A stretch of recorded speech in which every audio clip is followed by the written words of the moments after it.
Okay, so we're going to go to the big part of the question, which says we should find the inverse of A. Okay, so the inverse of A is written as A raised to the power minus 1. So you know from indices, when you see a number raised to a negative power, the negative sign simply means inverse, so 1 over that number. Okay, so very important, you must write the formula for finding the inverse of a matrix. So the inverse of a matrix is just 1 over the determinant, times the adjoint of the matrix. So 1 over the determinant times the adjoint of the matrix, which also can be written as the adjoint of the matrix over the determinant of the matrix. So it simply means we have to find the adjoint and also we have to find the determinant. The determinant has already been found in A, so we already know that the determinant is equal to 11. So now we have to go ahead and find the adjoint. Now, what is the adjoint? The adjoint is simply the transpose of the cofactor. So the adjoint of a matrix is the transpose of the cofactor of that matrix. Okay, now so in the matrix, in this case a 3 by 3 matrix, so the first row, so A11, that's the element or the number in row 1 column 1 is positive, negative, then the next one is negative, the next is positive. So this is a 3 by 3 matrix, the next is negative, positive. So you're just writing positive and negative sign alternately, negative, positive, negative, positive. I'm going to explain how we came about this. Okay, to finding the determinant, but there's a slight difference. So the first thing I'm going to do for, so the cofactor, which is C. So for C11, we're going to do similarity for A. So I'm going to cover up, so C11, that is 3. I'm going to cover up this row and this column, the same thing we did for determinant. So the same thing we did for, I'll cover this up and cover this up. Okay, so what I'll be left with is 1 and 4. So the first row, remember, is positive, so I have 1, 4, and what again? 3 and 1. 3 and 1.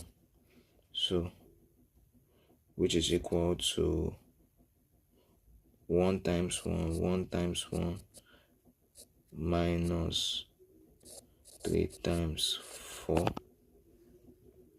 Then for C22 is negative. That is the second part. Second part is negative. So I'm going to cover up this, the 2.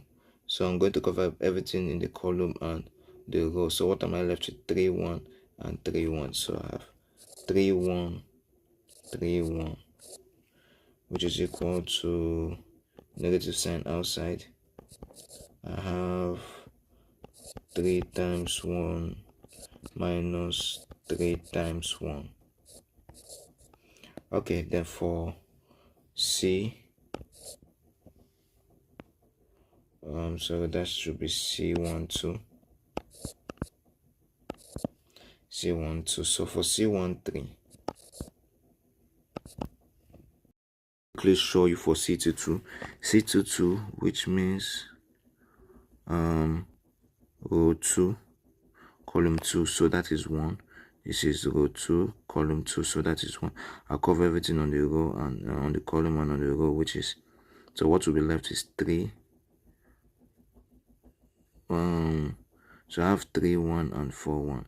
So I'm covering everything here and everything here. So I'm left with 3, 1 and 4, 1. So it's positive 3, 1, 4, 1. So which is equal to 3 times 1 minus 4 times 1. Okay, so you just go ahead and do the same for the rest and get your values. Okay, so I've gotten the cofactor. So this is the cofactor. So this is C11, C12, C13. Just replace them with the values we got. So C11, which is minus 11, C12, which is 0, C13, 11. So you just replace it. Minus 11, 0, 11. You do the same for the rest. Okay, so C11 means over 1 column 1, just like that. Now we've gotten the cofactor. The next thing we are going to do, we are going to look to get the adjoint. So the adjoint of A equal to the transpose of the cofactor. So the adjoint of A is equal to the transpose of the cofactor. So I'm going to transpose the cofactor. To transpose the cofactor, this is what I'm going to do. So I'm going to take this column. I'll take this column and I'm going to rotate it anti-clockwise, this direction. So it simply means I have minus 11 will still remain where it is. 14 is going to be where this 0 is. 2 is going to be where this 11 is. So that's how I'm going to get the transpose. So I'll bring this 14 here and 2 here. So I'm going to make this first column, I'll turn it into the first row. I'll turn this first column into the first row. So the transpose of that. So the first column I have minus 11. So remember that row 1 column 1 is still going to remain in its position. So 14 will come here and 2 is going to be here.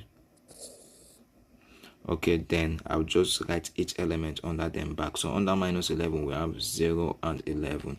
So I'm going to have 0, 11. Under 14 we have minus 1 and minus 5. So I'll write that back. Minus 1, minus 5. And under 2 we have minus 3 and minus 3. So I'll write that back. Minus 3, minus 3. We've gotten the transpose, which is equal to the adjoint. Which is equal to the adjoint of A. So now we've gotten both the determinant and the adjoint. So the inverse of A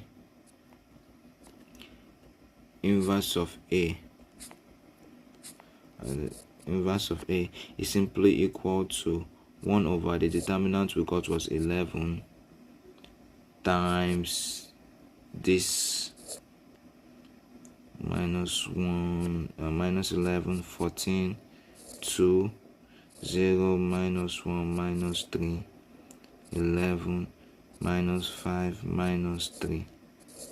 Okay, so I'll go ahead and do a scalar multiplication. So we already know scalar multiplication. We're going to multiply each of these elements by 1 over 11. So this is equal to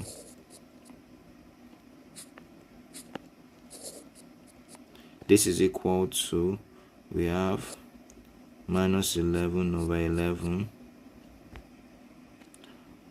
14 over 11, 2 over 11, 0 over 11, minus 1 over 11, minus 3 over 11, 11 over 11, minus 5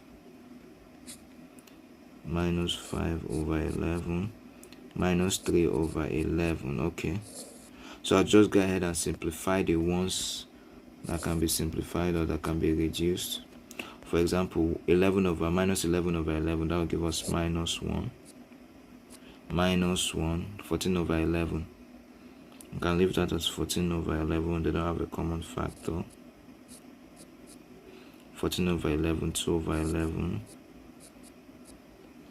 0 over 11, that's 0. Minus 1 over 11, still minus 1 over 11. Minus 3 over 11.